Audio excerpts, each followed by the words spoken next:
tell the audience a little bit about your background, but also tell us why this topic is important to you. And just as a reminder to everyone, our topic today is for versus about reporting for Black communities.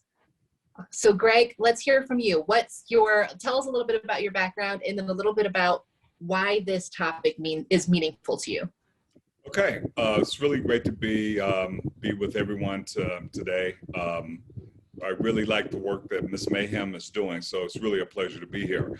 I'm a native of Cleveland, Ohio, oldest of 5 children. I was a journalism major. I went to college at Ohio Wesleyan University. I had a 40-year career in journalism. I worked at the Boston Globe for 16 years, and I was the managing editor for 8, so I was the number 2 person in the newsroom. And then I came to Denver in 2002 to become the editor of the Denver Post, and I was in charge of all coverage areas. And I was a member of the Pulitzer Prize Board. I was the chairman in my final year after 9 years on the board. And I'm really pleased that the Post was able to win 4 consecutive Pulitzer Prizes, which only the New York Times has done. So in terms of the topic of for versus about, I think it's really important for us to talk about who controls the narrative, who gets to tell the stories, who gets to green light the stories, and how important context is in getting stories correct when you're talking about underserved communities and people of color. So really looking forward to our conversation today. Yeah, I really appreciate your mention of context, and I feel like that's going to come up a lot in our conversation, looking at some of the questions that we have. So I look forward to digging a little deeper into that. Thank you. So next we have Amy E. Brown. Amy, tell us a little bit about yourself and what makes this topic important. Good evening, Amy E. Brown. I use she and her pronouns. My background, I currently serve as the Director of Strategic Development for Black Lives Matter 5280. I'm one of the co-founders of the chapter as well, and we're getting ready to celebrate our 6th anniversary this Friday, which we're very proud of. I'm very proud of. I'm born and raised in Denver. I live now about 2 blocks from where I grew up as a child, and have a love-hate relationship with the city. But my relationship with Black Denver is pure love. It's complicated, but pure love. And that's part of the reason I think this conversation is so important, is lifting up voices, lifting up communities. And just as Gregory said, the importance of context, the importance of history, the importance of nuance, the importance of recognizing the grayness, and the lack of black and white in these conversations, in just about every conversation you could have right now. And I think in my background, I've learned that the impact it has on my safety, on my well-being, on the safety of comrades in the movement, and on our ability to do work and thrive and really push forward some meaningful change for our communities. It's really deeply impacted by who is telling the stories. So it has a lot to do with my current and my background as a Denver native. Honored to be here. Beautiful. Thanks so much for sharing that. When everybody talks, I think I catch on to keywords. I heard the word nuance and I heard safety, and I'm gonna ask you more about those things as you go about talking through the other questions, but thank you so much for giving that background.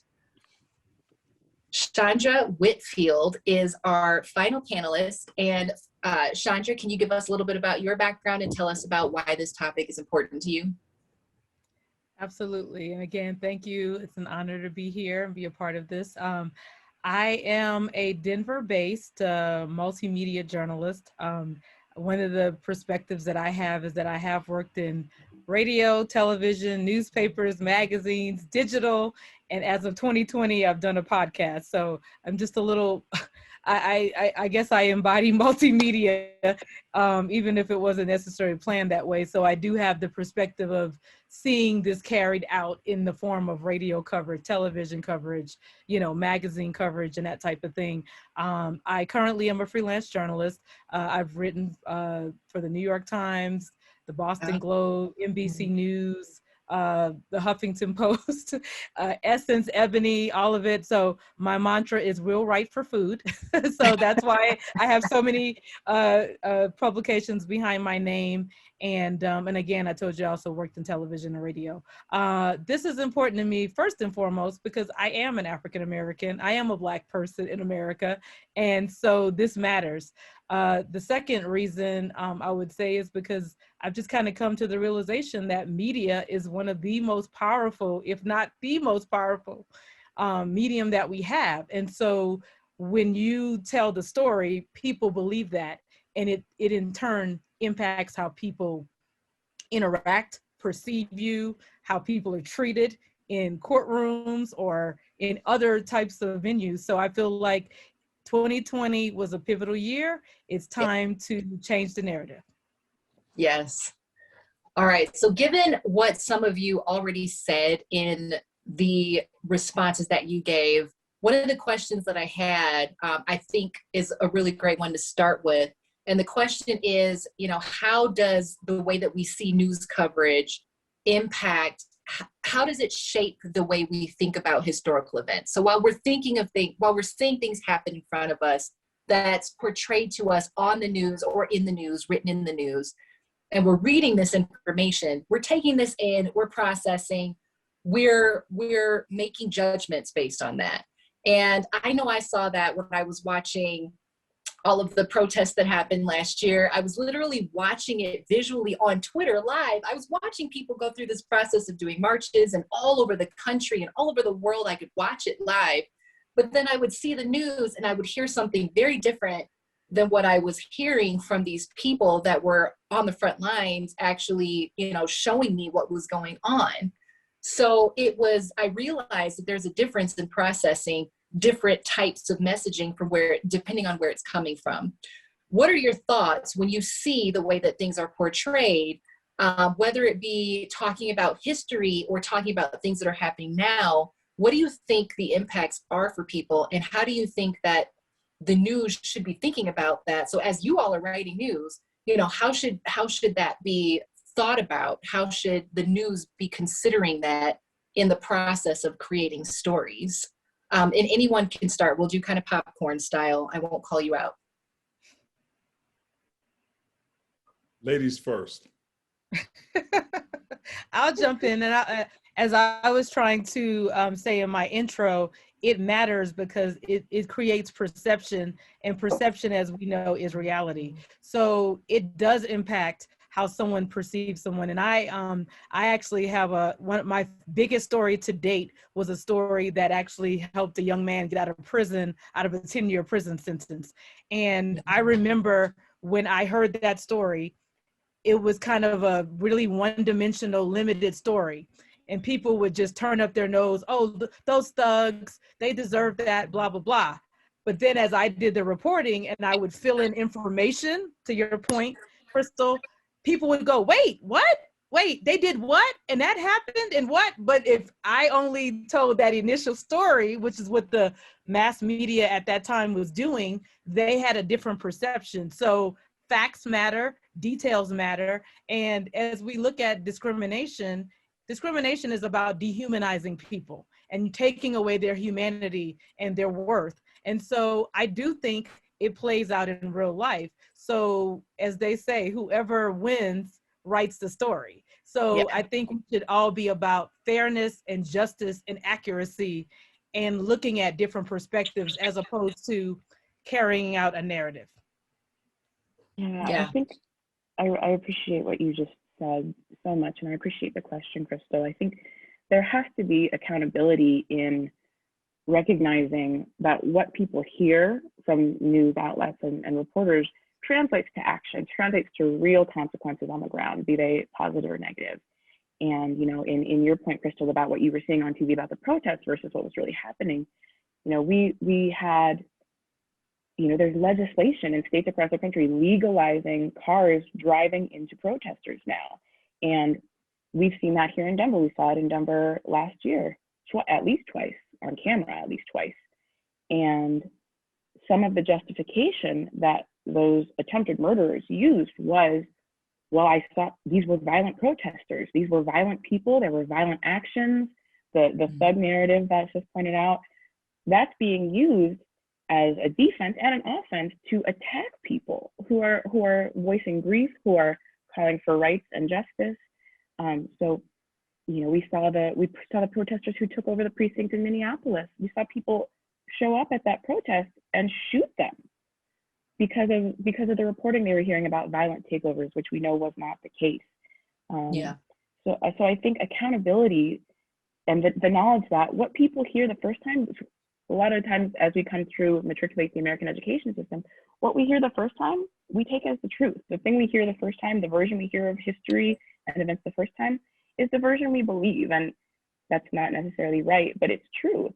So the extra work that people like Gregory and Chandra and myself have to do to correct, you know, deliberately mistaught history, deliberate lies, to change people's minds, to get them to consider maybe this isn't true, to get them to do the work to accept a new narrative and accept that they may have been wrong this whole time and actions they've done may have been horrible in accordance with those teachings. You know, it's so much work and so much time that has to be done on the back end to correct untruths and myths that are perpetrated by the media. And so far, there's just been zero accountability with real serious ramifications for communities who are already marginalized. Yeah, and just to build on, you know, the previous comments, I think when I think about the media right now, you know, and it's not monolithic or anything like that, but you know, to use the words of Lauryn Hill, it's a continuation of miseducation. You know, history as it's been taught in this country is distorted. It's told from a narrow perspective and sometimes based on outright falsehoods. And one of the things that we've seen during this period of the reckoning is news media, all kinds of news media, from the National Geographic to the Kansas City Star to any number of newspapers and news organizations have kind of purged themselves of their racist past, you know, sort of acknowledging the unfairness of their coverage, you know, the distortions and the stereotypes. I mean, the National Geographic expose is just eye-opening about how they describe people of color in Africa as savages and uncivilized and things of that nature. And what they were doing were perpetuating the stereotypes, right, that people ate up, that they actually believed that was actually how people were behaving. That's who they were, that they were not really worthy of being seen as full human beings. And so it's really, really important that, you know, we take this moment to sort of reorient how we cover communities of color, and that we tell these stories with context, and more importantly, that people of color get to tell the stories, because he who or she who gets to tell the story is in control of the narrative. And I really just, I mean, I firmly believe this, that nobody can tell our story with the passion and commitment that, you know, people who have lived the experience can do it.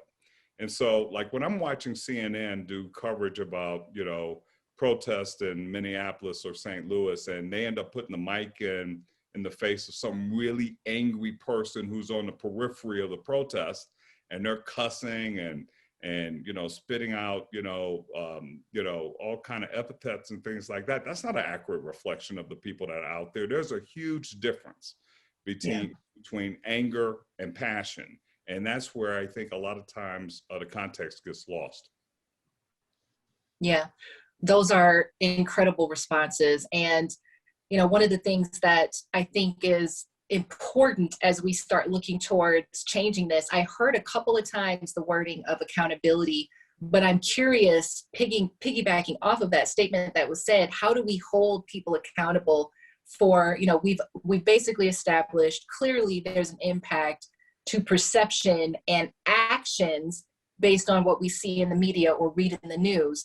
You know, what accountability is there to make sure that people at least try, or how do we, you know, retroactively try to start creating ways to hold these folks accountable for what they're putting out there? Well, I mean, the market really holds, you know, the media accountable. I mean, you vote with your feet. You don't buy those publications that you check them in real time. And one of the things that's so important about social media, and I know a lot of people blame social media for incivility and a whole bunch of ills in our society, but the truth is media lives in fear of social media. I mean, a lot of people would tell you that Twitter edits the New York Times, right? Because in real time, you can check them for their inaccuracies. You can check them on their lack of context, lack of nuance. Like you can actually put counterfacts out there that in real time shows that they either don't know what they're talking about or they're not telling the full story.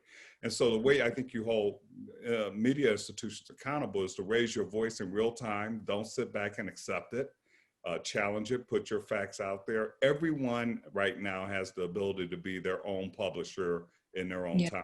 And that's a huge, huge, powerful weapon when it comes to accountability.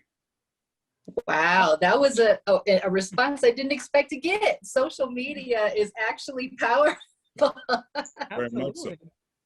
Yeah, I would say, to Greg's point, that when I write on the flip side, of course, of people putting inaccurate information out there, people challenge it. Like you said, there's fact check and all of that. But I also tell people, if you like this type of story, this positive story, you need to click on it. It needs to get likes. The media is a business. They're not there for fun or hobbies. Yeah. So I tell people will be, I love your work. I said, but I need clicks. I need you to share this piece and say, I like this. And, even though it's a little old school and maybe there's the social media version of this, a good old letter to the editor. I like this. I want more coverage like this. I am tired of this trash that I see here and I want this. And they are in a business. And if enough people do it, I mean, I remember being in those meetings when the angry letters come in and it changes things. So I say, hold them accountable, but also support and give the numbers to the things that you want so that they see this is what we want. We don't want that. I think at the same time, and I totally appreciate the points you're both making about the voice that community has and the microphone that community has access to. But I think we can't forget to put the onus on the $100 million corporations, the $1 billion corporations, and there has to be some voice, some desire in the newsroom to hold space for truth, to hold space for accountability. And if a story has come out that is inaccurate, if a story has come out that has had dire consequences or not dire consequences in real time on the streets for real people, and this is perhaps wishful thinking, but I feel like there has to be an onus on broadcasting to take time to talk about why this was wrong, to have the right voices talk about what was wrong, why it's a problem that this was wrong, who was harmed by this, how we plan to do better going forward. I don't think we can put the onus completely on community and individuals when, as you said, there's giant businesses at work here with far more resources who really, could do a lot to change the culture of nonstop media. Mm-hmm. Absolutely. I feel like I learned a lot in that conversation. I did not even, I forgot what letters to the editor even were, and I didn't know they get read. I just thought it was something that goes into an abyss or gets published here and there for people that, want to be seen. So that is, you both shared some really interesting things about the news. And then Amy made a good point about the fact that, yes, we all as individuals need to hold these folks accountable, but there needs to be accountability even at the top level with the executives and ownership, that they need to come back and say, okay, we saw this, it wasn't right. We apologize. We're going to fix it. And this is how. And that's an important piece of it as well.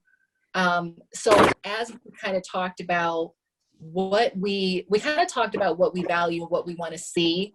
And I want to give light, as Chandra kind of said, giving light and giving some clicks to the things that are working. I would love to give some highlight to outlets that are doing a really great job at this, or if you recently just saw a story that was told in a wonderful way, I'd love to take a minute and share and kind of talk about what's going well, who's doing this right, who has recently done this right, so that we can just identify what does good storytelling look like? Okay, well, I'll go first. You know, it's a tricky thing, right? I don't think that you can, you know, give a good housekeeping seal to any particular publication because they're just not consistently good enough. They're not consistently committed to those kinds of stories. But, you know, speaking from an episodic standpoint, there's the Atlantic, I think, does some really good stuff. And part of the reason is because they empower, you know, people of color to tell stories. And I read one recently called Why Confederate Lies Live On by Clint Smith.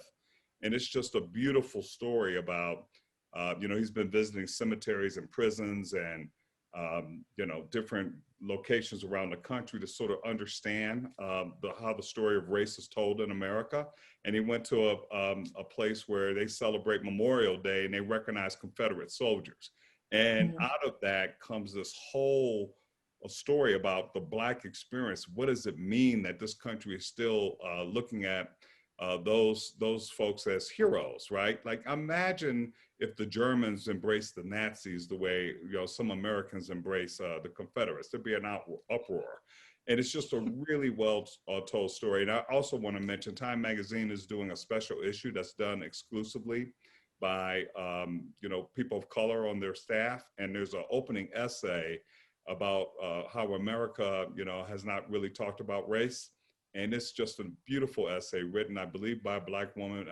It could be a Latina, but I believe it's a Black woman. So you see some stories where people of color have been empowered to tell the story and be in control of the narrative. And what comes out of that is the deep emotional hurt and harm about how people of color and issues that are important to people of color have been covered or not covered, and how they've not been told truthfully from a historical standpoint. It's very powerful. I would say for me, of course, when I knew that you were going to ask that question, my brain went completely blank of all the great stories that I read all the time. But a couple of things came to mind. One, I think the ethnic media, quote unquote, and I don't, you know, that's what they're called. I don't necessarily call it that, but I think they do a great job. They have their pulse on the community. A lot of these smaller papers, even specialty publications, say like an Essence or something like that, they have a really good sense of their audience and they're telling all this great news. So-and-so did this and so-and-so accomplished that. And it's very empowering. But I think the problem is if it's not, say, an Essence magazine, which is probably one of your bigger ones, a lot of these publications, they do great work, but they're not distributed to a large number of people. So you have to kind of already be plugged into it. But I noticed with social media, I see more ethnic media that I never heard of, just these websites, Black Good News, and Black Southern Belle, and all these different sites. They're not huge, but they're doing great stories. But one thing I will say, if I had to just break down the essence of a good story that would be in line with what we're talking about, it would be stories that go into depth. I think several of you mentioned that. Go into depth. Why is there a shooting? Why did this person do this or not do that? Or why were they more likely to fall into these different categories? So it's a lot about context. And I personally take this as a challenge as a freelance writer to humanize people. I want someone to walk away from my article and feel like they got to know this person and understand a little bit more about what motivates them. So a story for me would be something that has different layers, but also humanizes the subject and gives you a lot of context into their world. Because I think that's part of the problem. You know, what I've seen in newsrooms is people from different worlds judging other people's worlds and actually don't know anything about it. Like when I say anything, like never even been there, but it was a bad neighborhood or it's a bad person or he's this. And I'm like, and I would challenge them and say, have you ever been there? Other than to cover a shooting? The answer is no. So that would be the type of story, the story that would go deeper than this just happened, the end. I did not know that think they referred to as ethnic media until this moment. I don't know how to feel. I don't know how to feel. Yeah, just like she said, my mind went blank when the minute I saw that question. But I will say, when I'm trying to learn the truth of what's happening in real time, I'm getting further and further away from news outlets, and I am learning more factual information, real-time information from people on the ground who are live streaming, Instagrams, live feeds, stories. That's how I'm learning about the atrocities in Palestine right now. I'm finding live streams straight from there, and again, looking at who is empowered to tell their story.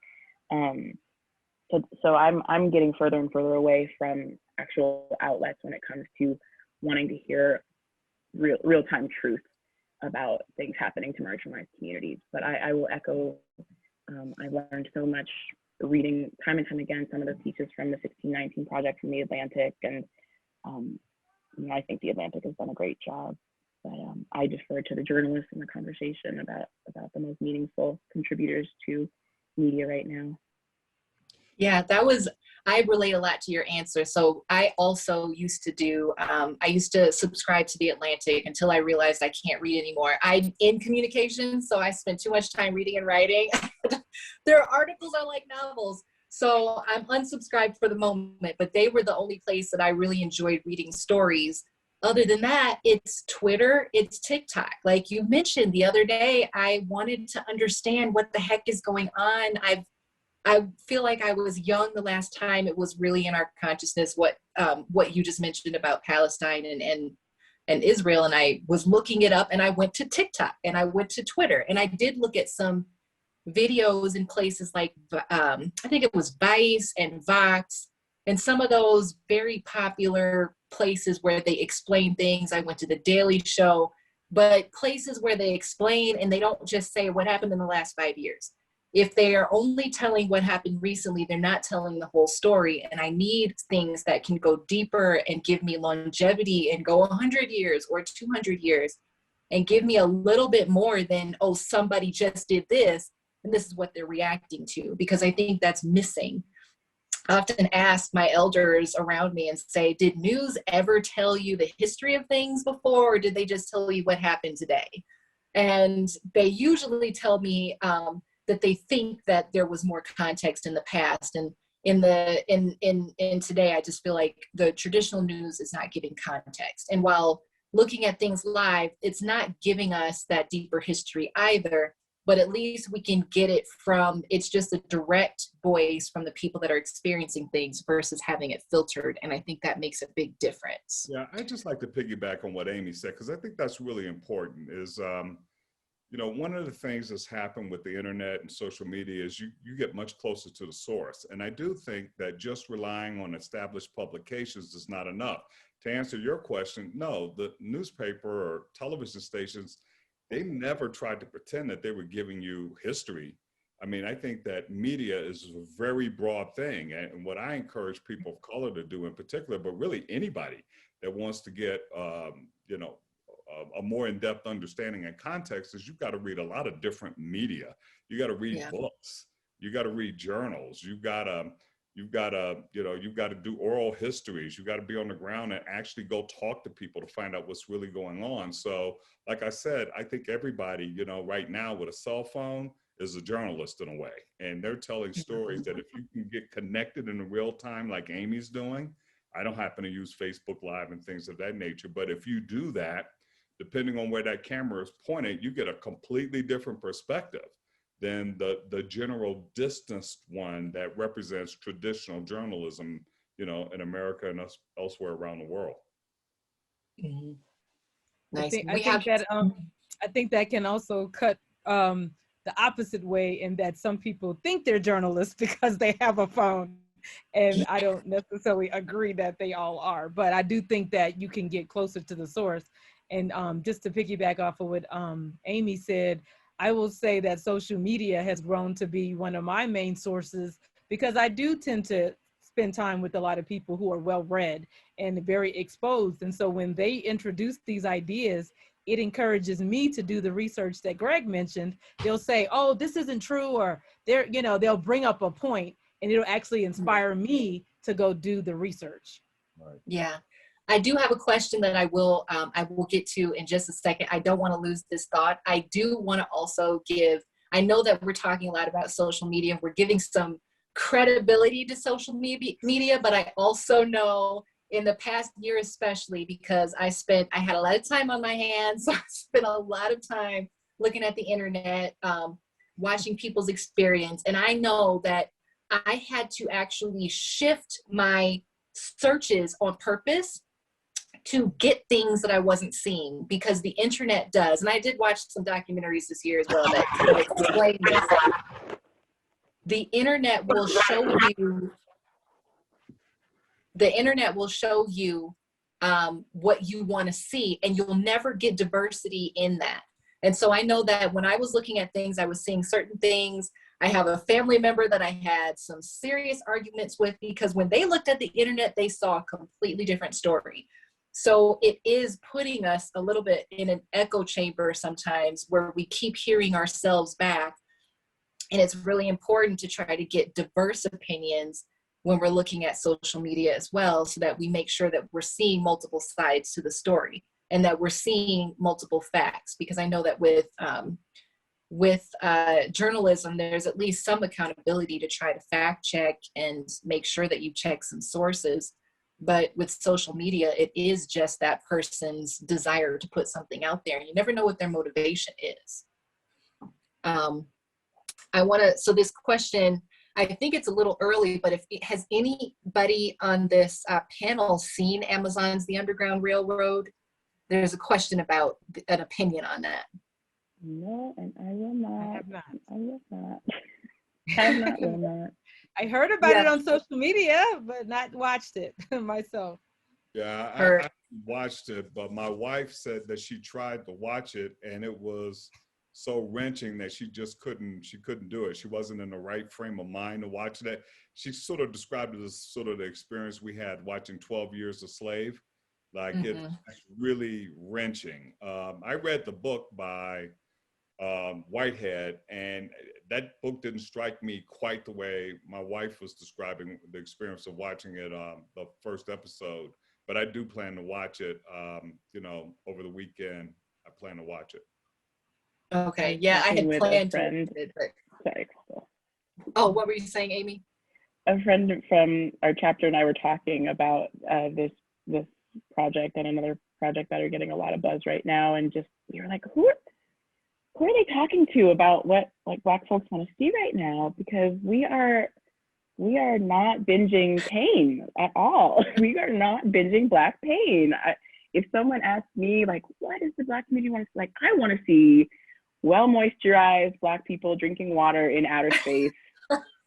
Like, take me to those stories. The Lena Waste Project on Amazon. That's another one that's getting a ton of buzz, and just kind of trauma porn. And with much respect to the creators, just I don't turn to entertainment for Black pain at all. Well said. Yes. I mean, I've always been kind of torn on it, because I know, like you said, it is pain and over, but I also see the other side that we really don't know about slavery. I mean, yeah, we've heard of it and we've heard little bits and pieces, but I think part of it, hopefully, is to educate people, because I do think that's kind of a very important part of how we're treated today, or how a lot of these issues are perpetuated today. And I know I have heard the argument that until you understand what happened, you can't understand why it's still happening and why it still relates to us. So I feel like it's a personal choice, but I think most people like yourself, Amy, are really saying, give me balance. Okay, if you want to go watch slavery and that, because some people need to see it, to be honest with you, but give me balance so that I can see, something else, I don't know, Insecure or something, I don't know, but people want diversity. And I think the problem is it seems to be one extreme or the other. Yeah, I think that this is a good segue into talking about some of the things that have been going on. So between media and some of those portrayals, and I'm on the side of Amy, I just want to see us in space, looking nice, or like a Black Bridgerton. I watched the heck out of Bridgerton because I was like, oh, he's so handsome, he looks, it's so amazing. I just want to watch him, succeed in the movie and get his love and all that stuff. So it's like, I want to see Black success and Black, greatness and Black stories that I've never heard before. And so I click on all of those, but I do appreciate and understand the impact of sharing the past and sharing the trauma that is current as well, and talking about that. What do you feel is the right balance, and how do you feel it should be shared? When I was on the call doing my interview for this, the Q&A they did with us, one of the questions that we did talk about is, how do I feel about all of the things that have been put out there, for example, with George Floyd, which is, it's a prominent example, but even, years back when we were seeing some of these other videos and things like that, they keep playing the videos over and over again. And for me, I'm so sensitive. It's like, it just messes my whole day up. My heart stops. I don't want to go outside that day. I can't watch those things and still function. And so I think there's a discussion to be had about what is the value of that and how much of that is appropriate, and what do you guys think is the right way that this conversation about trauma and these images of trauma, what's the right way for that to be portrayed? I think we have to be careful about it. We're traumatizing a whole generation of kids. Not only are we traumatizing them, we're desensitizing them too, all in the pursuit of ratings. I agree with Amy. I think we need a healthy mix of things. And this is why telling other stories that, proliferate Black and brown communities across this country are really, really important. Like, I remember when I lived in a Black neighborhood in Boston, and I was running the Boston Globe, and somebody came back and wrote a story about, needle-strewn streets and, danger around every corner. And I was like, that's right around the corner from my house. And like, that's not true. And we're taking that out of the story. Do you actually think I would live in a community where every time I walked outside my door, I thought I could die? Or my 8-year-old son on his way to school or to pick up some bubble gum at a store could get killed? So, those are distorted realities. And the bias of the media, or the penchant of the media to tell those easy stories, like, as they say, if it bleeds, it leads.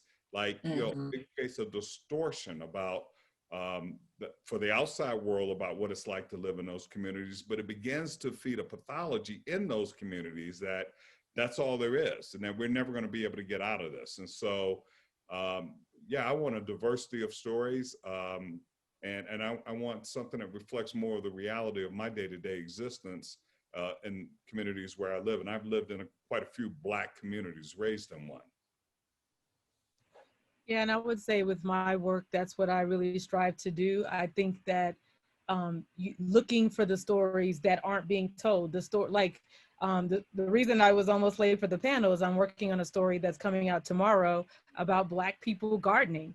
And so, when you think about it, do you really turn on HGTV and see a ton of people Black or of color gardening and, doing that type of thing? So I think, back to the topic of how to cover the community, think about things that you don't see and dig a little deeper. So some of my favorite stories over the past year was about Black women hiking, Black women being judges in Colorado, this guy who I'm featuring tomorrow on Black gardeners. And just, these are the people that I interact with. And I'm not putting my life over someone else's experience, because someone may live in a community with needles on the ground, and they deserve their story too. But I also agree with Greg. I want to see more of myself. So I think as a journalist, you should think about the things that are stereotypical and go away from that in pursuing your stories, particularly when covering the Black community, because it becomes such a trope. It becomes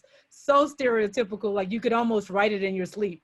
Black kid, and he had it hard and didn't have a dad, and now he plays football. It's just always like the same narrative over and over, but there is a person that had a dad who didn't grow up in the hood, and he deserves a story too. So that's kind of how I look at it. So I say, look at the stories that aren't being told, and that should guide you in the direction of what needs to be told. I really appreciated, Krystal, you naming the effects it has on you when you have seen those videos. And I think Yeah. for myself as an activist and a lot of people that I'm in community with, we really had to, many of us had to like put a hard stop on viewing videos of Black death. For me, like I don't watch Black pain. I won't watch Black death. I won't watch Black pain. Won't do it. Life is real. Like life is real enough. I'm a Black person in life. Yeah. The last video I watched was the murder of Laquan McDonald, and I'll do everything I can not to see another, because it does have those psychosocial impacts on us. You know, I felt, you know, the idea of leaving the house was terrifying to me for a while.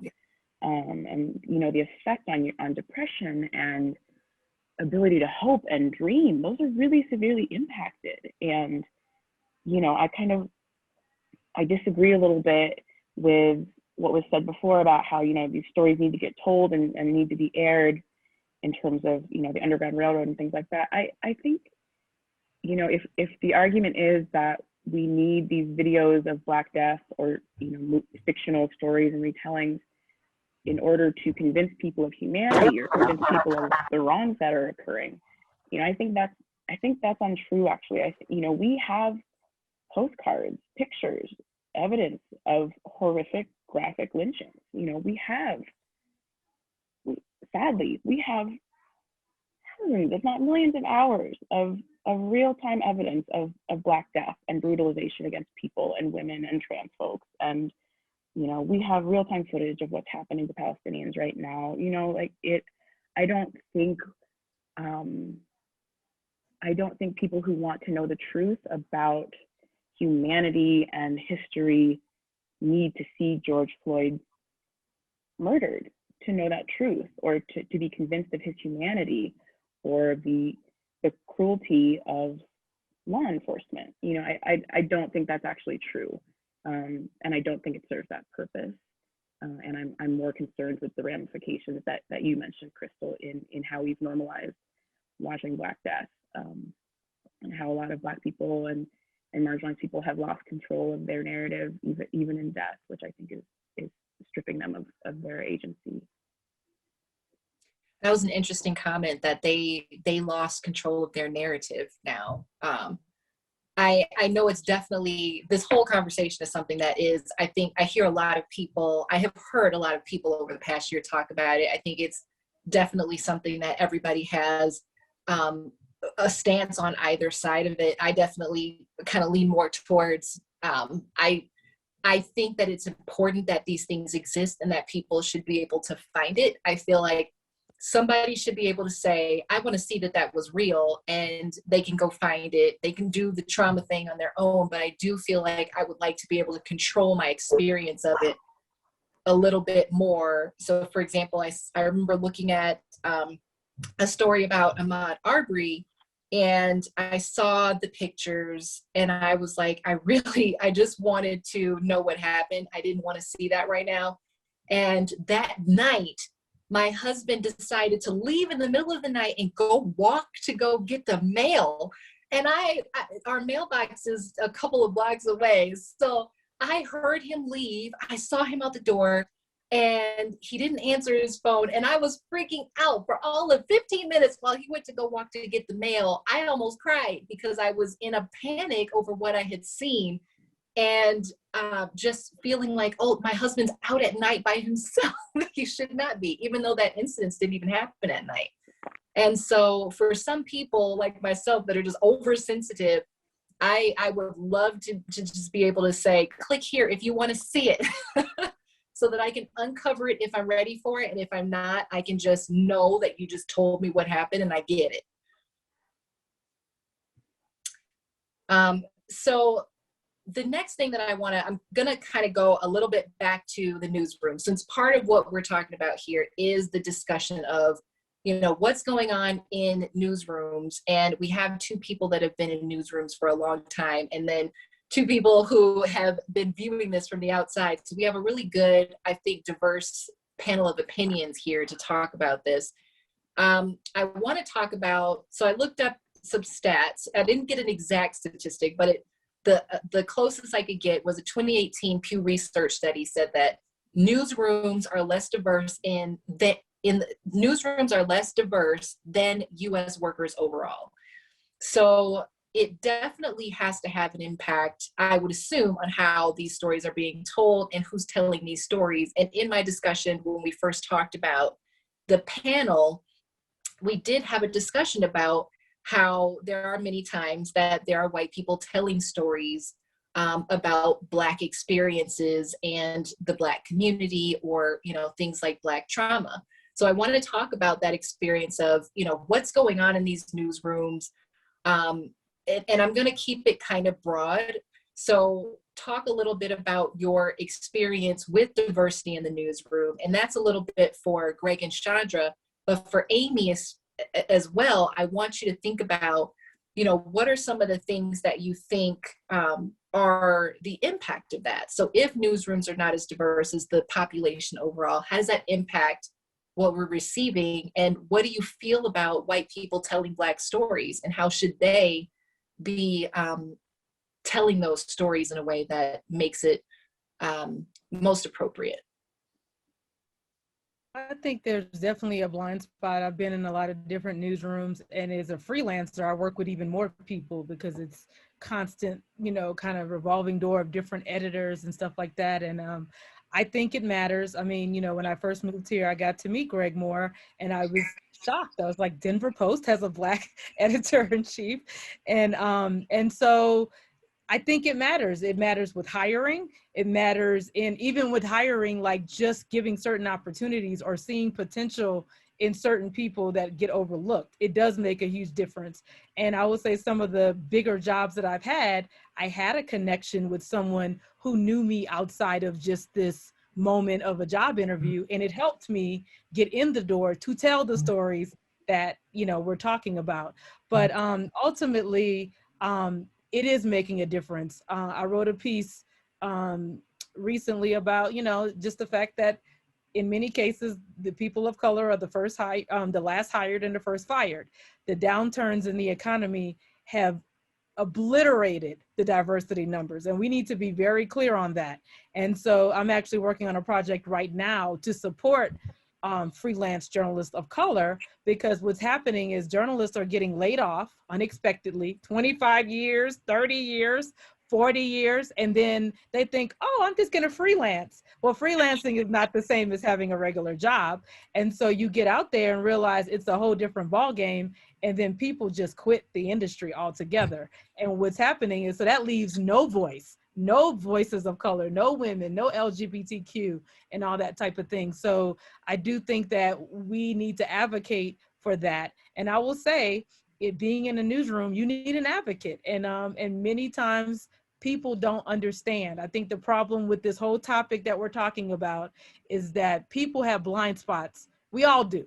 We all have some type of blind spot that we have. And I think the problem is dealing with a less diverse newsroom is that there's no acknowledgement that I don't really know about the Black community, or I don't really know about that zip code. It's almost like a arrogance that I know everything and you don't. And the last part I'll say is, who we are gets us in the door. There are definitely stories where people felt more comfortable talking to a person of color, talking to a woman, talking to a person that they felt had a track record of empathy toward that community, and it is made for a better story. The last part also is that the reality is all Black people are not going to always cover all the Black stories. As a white or a non-diverse journalist, you need to have those conversations with your colleagues about how you can do better. What are the blind spots? What are the racial tropes? What are the things I should avoid? And I think that's what we're talking about today, is let's stop this assumption that just because we're all journalists that we're equal, and say, have a conversation with someone unlike yourself to better understand how to cover a community that is not yours. Yeah, well said too. You know, I mean, it's just simple. You know, if people of color are running news organizations, there are going to be more people of color hired in those organizations. It's just a fact. You know, as Chandra just said, you know, during the incredible downsizing that has happened in American media over the last 10 years, I mean, in newspapers, I don't know the exact numbers. I wish I'd known you were going to bring this up, but let's say 20,000 jobs have been lost in the last 10 years. Let's say 30,000. Well, a disproportionate number of people of color have lost their jobs related to their share of the population in the newsroom. Just an example, the LA Times, which was bought maybe about 3 years ago from Tribune, they hired for $500 million. They hired 150 people in the first year. And I think 6 of them were people of color, 3 of them were Black. In LA, Los Angeles, Metro Los Angeles, the Los Angeles Times a year ago had 1 Black reporter in Metro.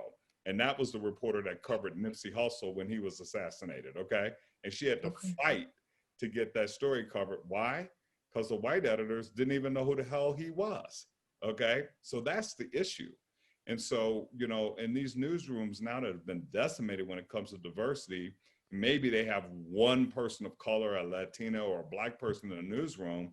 They have to fight and claw to be able to get an opportunity to tell a story that needs to be told.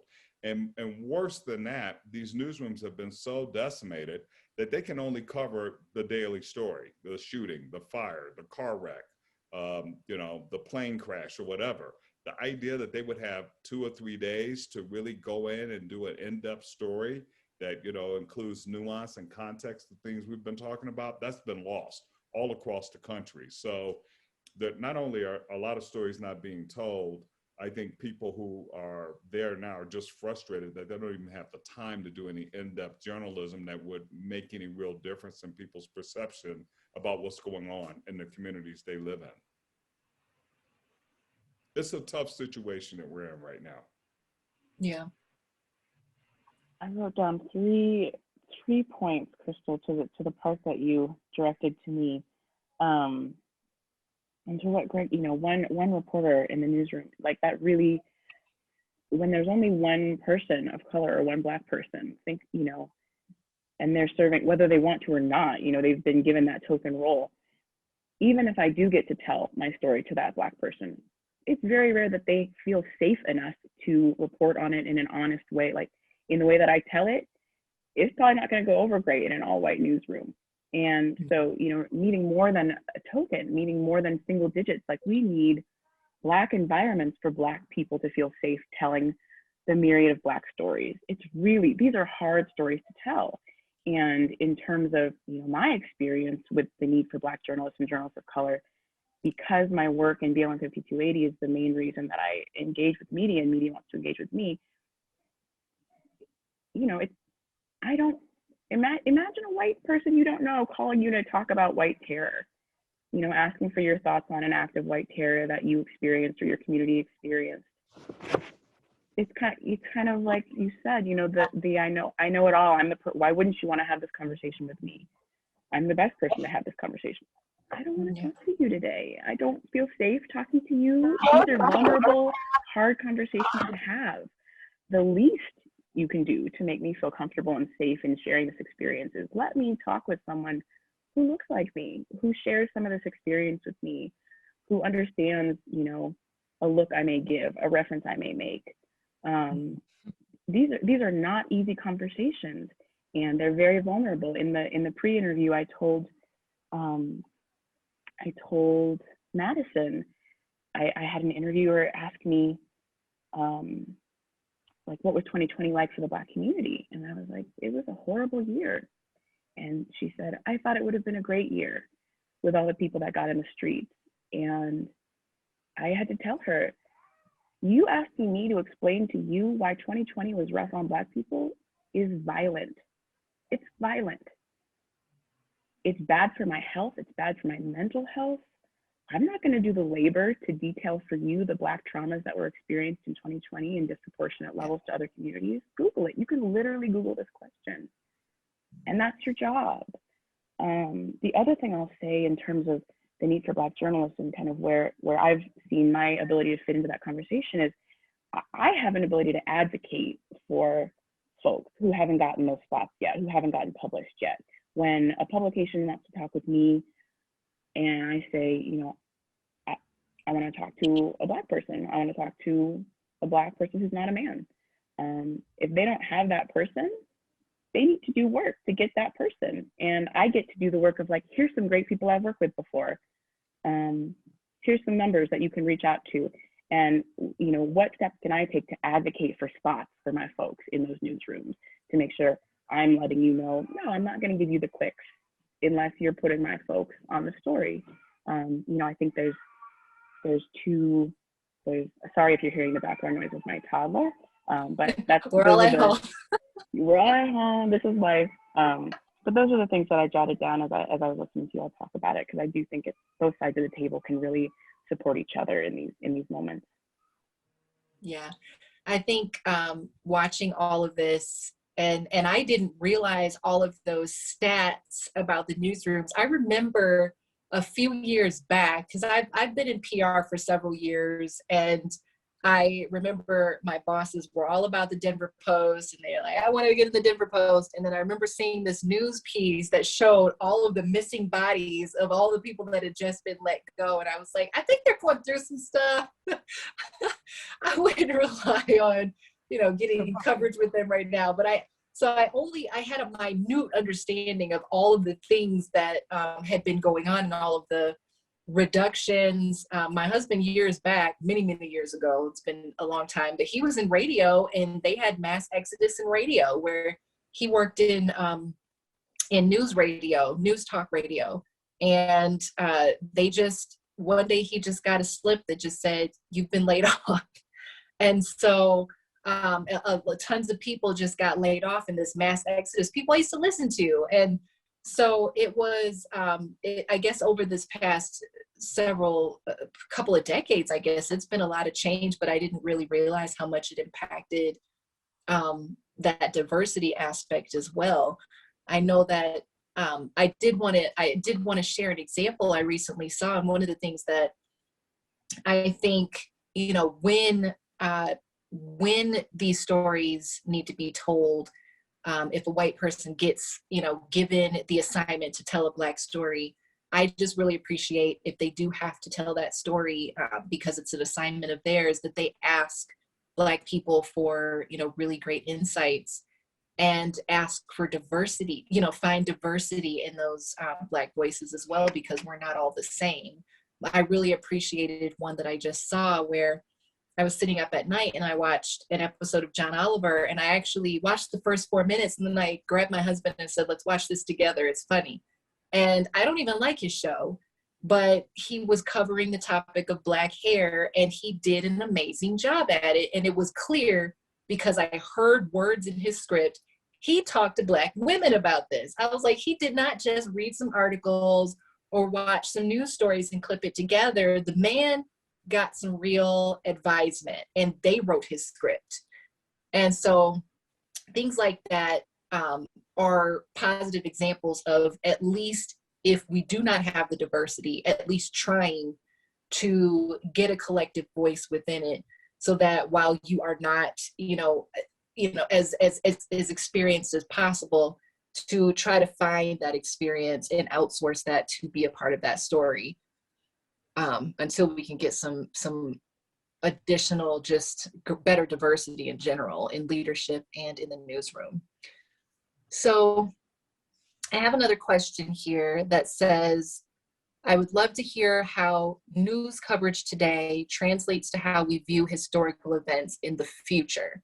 So how do you think the way the news is covered right now is going to impact how we view historical events? Anybody want to tackle that? Just back to the earlier discussion about history, I just think that in general, we don't have knowledge of the full facts in most situations.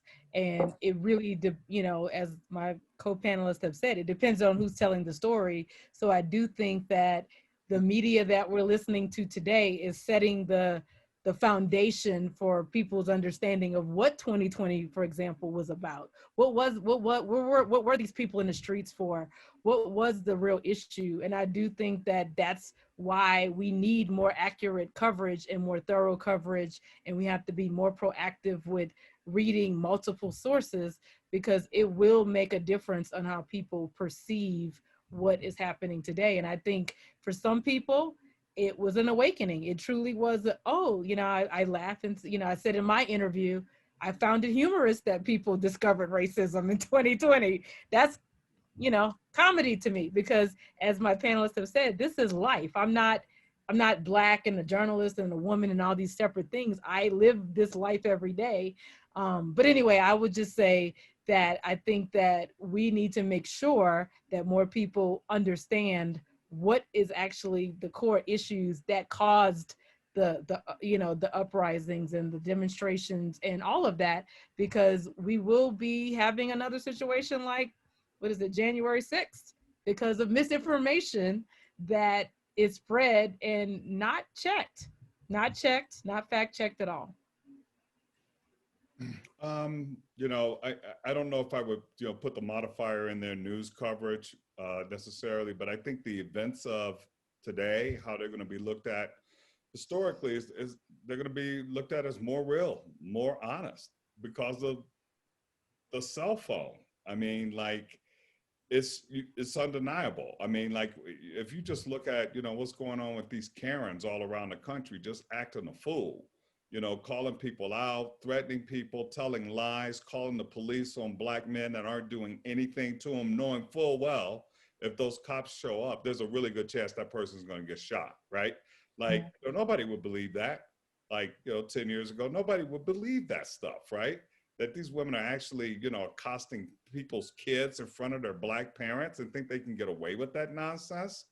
Looking at George Floyd and all these other cases with people getting shot in the back and stuff like that. I mean, nobody would believe that stuff. So the cell phone, in the hands of a 9-year-old Black girl transformed the whole George Floyd thing. And that's why I think when you look back, you look ahead 20 years from now and they look at this moment, they're going to go like, man, there was some real stuff going on. There was some real stuff going on that you just could not deny.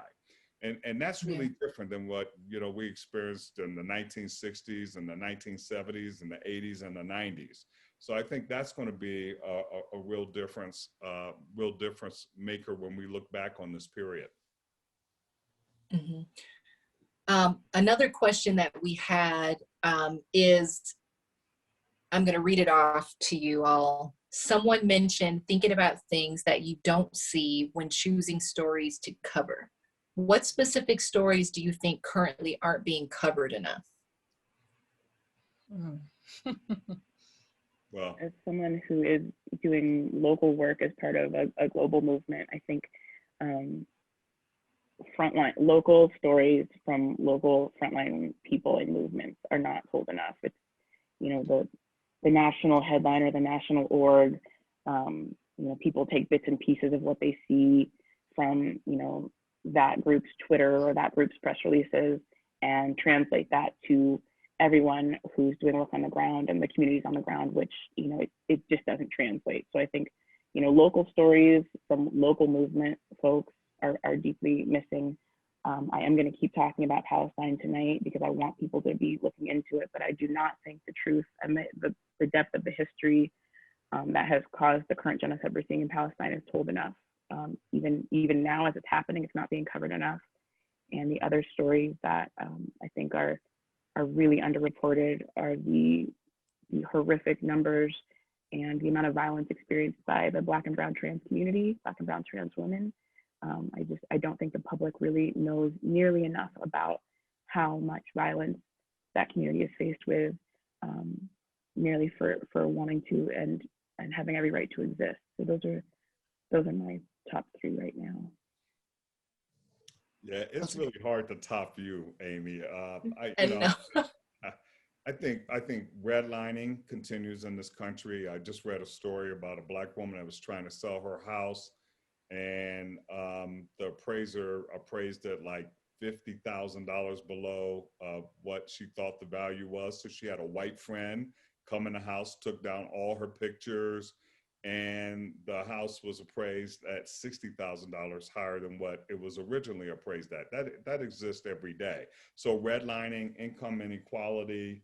I actually think a story that's not really being told and it's being mistold is the sophistication of Black activism in this country is really impressive. I had never heard of Charlemagne the God. I mean, I'm sorry. But when he jumped on Biden, on Joe Biden, and people started covering that story, his sophistication, his education, his command of facts, I was like, man, this dude is slamming at 30 years old or whatever he is. And quite frankly, I would love to read a story about you, Amy. Okay, I would love to read a story about you. But I think those stories are undertold, and the way that the Black activism is being portrayed right now is just angry, kind of out of control, like, you know, they want to defund everything and all this kind of stuff, and it lacks nuance, and it doesn't reflect the sophistication and the learned nature of this activism. It's very different in some ways than what it was in the 1960s. So I would like to read a little bit more about those kinds of things. Awesome. All right, so we had another question that I feel like this is one that's a little bit controversial, but they're asking for your opinions on the TV news stations here in Denver.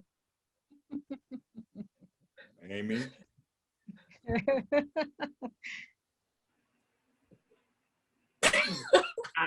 I don't Anybody know want why. to go on record? I don't know why me.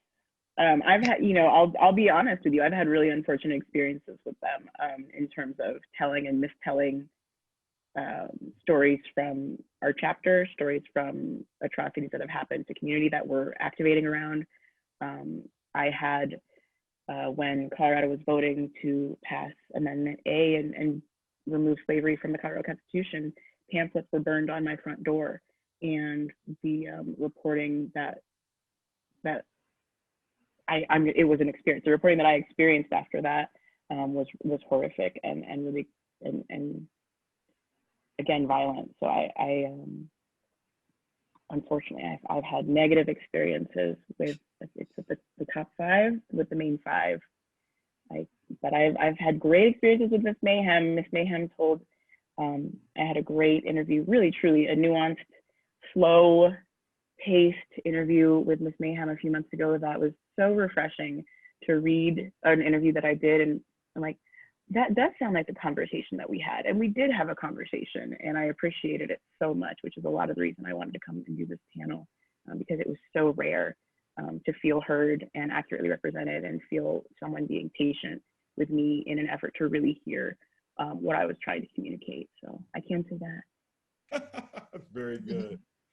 You know, I would say that I would like to see more of a, there's diversity in some ways, but I don't see a huge Black presence, I should say.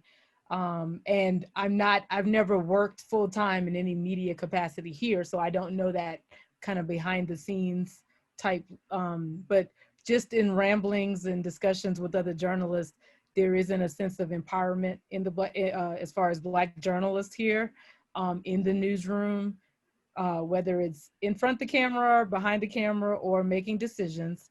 And I know when a good colleague of mine, Chandra Thomas, left her post as a reporter, the West Word did do an article saying about how huge of a departure it was for her to leave. And I do think that it opened the door for me to kind of pay more attention to the fact that I was not seeing a strong Black presence. And I moved here from Atlanta, Georgia, where that's kind of the thing. It's like Black Mecca, all of that. So it's been an extreme, and I feel like there definitely needs to be more diversity, more empowerment. And I would say Denver has a image of being, progressive. I have to think about it. That gives you a hint that I have to kind of remember what they say. But I also am amazed at the lack of diversity that I see in many institutions. And it's not just like, oh, I prefer more of this or that. Like, it's literally nobody. So that was kind of the lesson that I had to learn, is that, progressive I would like to see more progressive action in leadership and representation. Yeah. All right, so I do have two questions that I wanted to leave us off on. Again, kind of on this positive, futuristic note of what do we want to see. So the first question I want to ask is, and I think we have like 15 minutes, so we'll try to split, try to be as brief as possible in these two questions. But what do you think the role that news or media overall should have in helping us reconcile our history and heal divides? And you can feel that they have nothing to do with that, or you can explain how you feel that, the news does have a responsibility to help us do so. Well, yeah, I think, when I think about news organizations, I think that they are a mirror and a window. They're a mirror in reflecting who we are and what we need to aspire to be as good as we can be as communities and individuals and citizens. But it's also a window on the world too. And it should help you understand like events like what's happening in Israel and the West Bank and the Gaza Strip. And it should help you understand like what China is doing in Africa. It should help you understand geopolitics better. It should help you understand, what's going to be happening with reapportionment and redistricting, and help educate you so that you can participate and influence events and processes. So yeah, I think that, we still should hold the media, since they have free and unfettered access to our minds, that we should hold them to a high standard. They get to come over the airwaves for free. So, those are our airwaves. And I think we need to hold them accountable and demand, as Chandra was saying, that they do better, that they do more, and that they do better. Now, like, are they the only institution that we should be holding to that high standard? Absolutely not. We should be holding, universities and, businesses and things like that to a high standard as well. So I don't want to put all the blame on the media, because if they changed overnight, things would probably still be kind of the way they are. But they can do a lot better, and we have to hold them accountable. Yeah, I think the media, at some point, there has to be a come to Jesus moment, right? Of what does the media want to be? Is it a click generator? It seems like that's been largely the choice made. Is it a click generator or revenue generator? Okay. But I think the question of its role in reconciliation, does it want to play a role in reconciliation? And if so, I think there has to be, and this may be like incredibly wishful thinking, but just a tremendous slowing down. The 24-hour news cycle does such a disservice to all of us, to our attention span, to our trauma, to our health, all of it. And, we've talked about context, nuance. When you're reporting a story, talking about here's why this has a huge impact on this group of people. Here's the history that you may not be aware of. Here's, here's why it's pretty ludicrous that this person just gave this interview, or, here's history around other interviews or other things this person has said that really directly contradict what they just said on this show or on this panel. Really do you want to play a role in reconciliation, which requires truth telling and accountability? What space do you want to hold for not just the financial conversation of reparations, but the general idea of repairing the harm that communities have experienced, and the role that you have played in perpetuating that harm? I think that there has to be a decision made, and a huge change, a reset button in terms of tone, pace, representation, orientation, really all of it, if the media does want to play a role in a reconciliation. I would say definitely the media has a role in our understanding.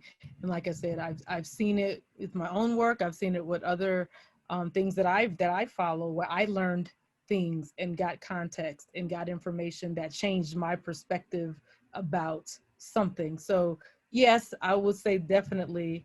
But I also think that, as we've discussed today, it is a business, and I don't know, I'm hopeful with Amy, but I'm also not necessarily optimistic that there is a real motivation to change on the level that we're describing.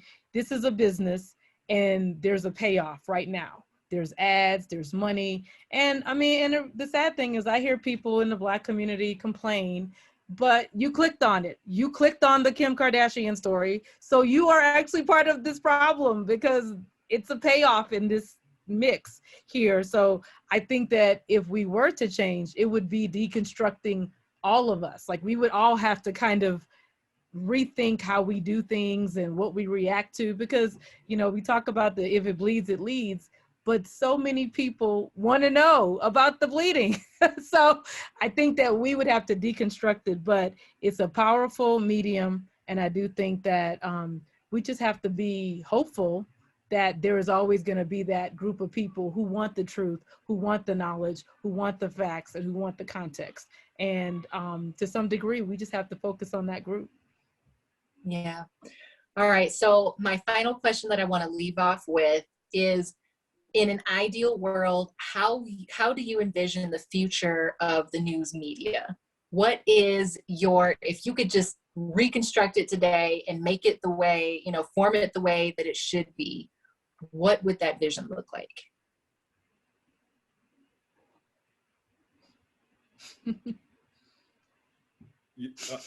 Well, you know, Men first. men first. Yeah, gentlemen first, exactly.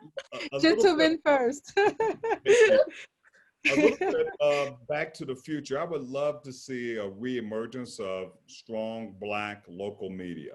I think that is really, really, really important. Secondly, what I would like to see is, and what I hope is going to happen is that, you know, out of this environment that we're in right now, that we're going to see a lot of individual brands. Like, I'm not a big fan of Don Lemon, but I would like to see, you know, people like Don Lemon having their own platforms to tell stories the way they want to tell them. Much like Black filmmakers have the platform like Chandra Rhimes and Tyler Perry, and they tell stories the way they want to tell them. Spike Lee tells stories the way he wants to tell them. And so I would like to see journalists think less of themselves as being part of a news organization and more about being truth tellers on their own. And, you know, assembling the kind of support system and sponsorships that will help them sustain them to tell those stories. You know, I think we have to break down the traditional way we think about the media. Right? You know, there has to be advertisers and things of that nature. But I would like to see people empowered to tell their stories the way authors write their own books and do their own movies and do their television shows. I'd like to see that. And for these news verticals that are going to continue to emerge, like Vox and things like that, that they become truly diverse. Because when you look at these digital upstart organizations, they're almost exclusively white. And if they're going to be, you know, the future of media, then we've got to demand that they become a heck of a lot more diverse than they are right now, because they're almost at zero. And we can't have that if they're going to emerge as the players when this whole period is over. I would agree with that. I mean, I echo everything you said. I mean, I would like to see more diverse media, but also funded. Like, I mean, maybe not in the ways that we're talking about, because obviously that has a lot to do with what we're getting. But, you know, if you like somebody, support them. Support this endeavor. And you also mentioned earlier, Greg, about, hey, we got a cell phone, and start telling your own stories, start telling your own truths. I do disagree with the whole I have a cell phone and I'm a journalist thing, because too many people have no quality control on that. But at the same time, it is still powerful to be there, and it lives something through someone's eyes. And I want this new generation to be more focused on creating their own platforms, having the quality control aspect, but also being independently funded, so that they're not beholden to some corporate entity. And I think, honestly, this is why a lot of journalists are becoming freelancers, because I know as a freelancer, I can be a lot more selective about what I write about, what the topics are. And I will honestly say I feel more excited about my work because it's kind of driven by me in the sense that I'm pitching it and that type of thing. So I would like to see that as well. So hopefully it'll happen. I love this question because it gives us the opportunity to be hopeful and kind of dream together, which I think is a really beautiful exercise when Black people are together. I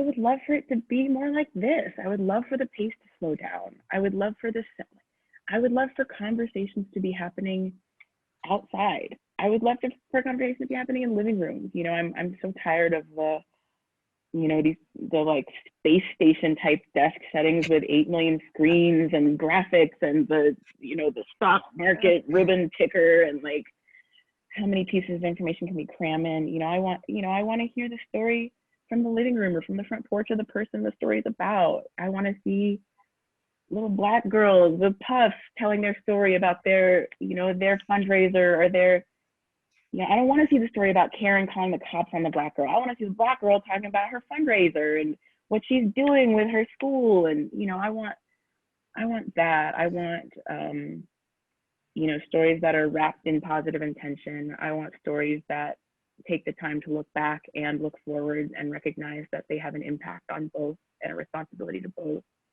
I want stories told by the faces we're not seeing. I want to see, folks who feel comfortable to wear their hair wherever way they want. I want folks who feel comfortable showing up in the clothes that are comfortable for them and they feel represent them. I want to see those representations because all of that matters to the people receiving the news. All of that matters to the people who need to look somewhere to feel that their story is going to be told, to feel that they can learn something true and authentic.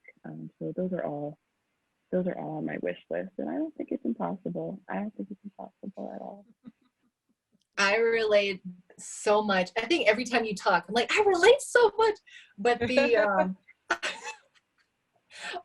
now I'm a fan. The thing that you said that stuck out was slowing it down. So one of the things I often feel this horrid sense of culpability in everything that's going on. I am not currently a news writer. I had a magazine for a while. I have contributed content, but everything that I do as a publicist is actually contributing negatively to the things that I hate. I'm literally doing things that I hate sometimes in sending out unresearched crappy content, and they publish it. So the things that I would love to see change are a lot of the things that I experience as someone who is actually pitching content. It is literally news and media are literally just content. It's just things to keep talking. And so instead of just filling air with things that are not that valuable to talk about and people just talking for no value, I would love to see really well written, pieces of content, really pieces of information that help us to be better citizens, help us to understand our world and a different focus. Their focus right now is to just have enough stuff to share and have it be in some way catchy. And that is not valuable to the population. So my future vision for what this becomes is something that is a little bit more altruistic, less focused on just performative content, but actually creating things that have educational value and feeds into helping people to become better. So if everything that was written or every news piece that was published had a conversation about what has happened, what is happening, what is going to happen, and had real credible people do that, I think the world would be a better place. I see so many times that my pitches are accepted without any request to prove credibility of the person that I'm pitching. People are quoted without finding out if they have any background whatsoever. And those are things I would love to see change. I have really enjoyed this conversation. I feel like really quick. I'm sorry to cut you off, but I just want to thank you for stretching that accountability muscle and you naming something that you're contributing that you you don't want to be contributing. Like, that's part of the accountability we're talking about. That's part of the change we're talking about, is facing the ways that we're contributing to it. So I just want to applaud you for doing that. That's brave, and I'm glad you did that. I appreciate you. Thank you, Amy. It has been a pleasure getting to know all of you and having this great conversation. I'm happy that it is recorded and that it's something that other people can listen in on. We can all share it and help other people to have a little bit of this context and this depth of conversation about what's going on, and hopefully we can make some change. So thank you so much for everyone for being a part of this and for taking the time to explore this conversation. And thank you to Ms. Mayhem for giving me the opportunity to be here. And congrats on 1 year of publication. Thank you so much. I mean, this was the most amazing panel that I've ever seen. You guys dropped some really great knowledge and, you know, made some really great conversation, especially for us to pay attention to. So, you know, especially moving into our second year, I am definitely going to employ a lot of these things that you guys talked about in this panel. So thank you so much. And you guys are awesome. Thank you so much for participating in this event. And, you know, thank you everyone for coming and celebrating our 1 year anniversary, and, you know, making sure that this is not just a conversation, but that there's action going out into the world with what was talked about today. So yeah, I just thank you so much to everyone involved. Our pleasure. Thank you. It's awesome. Thank you.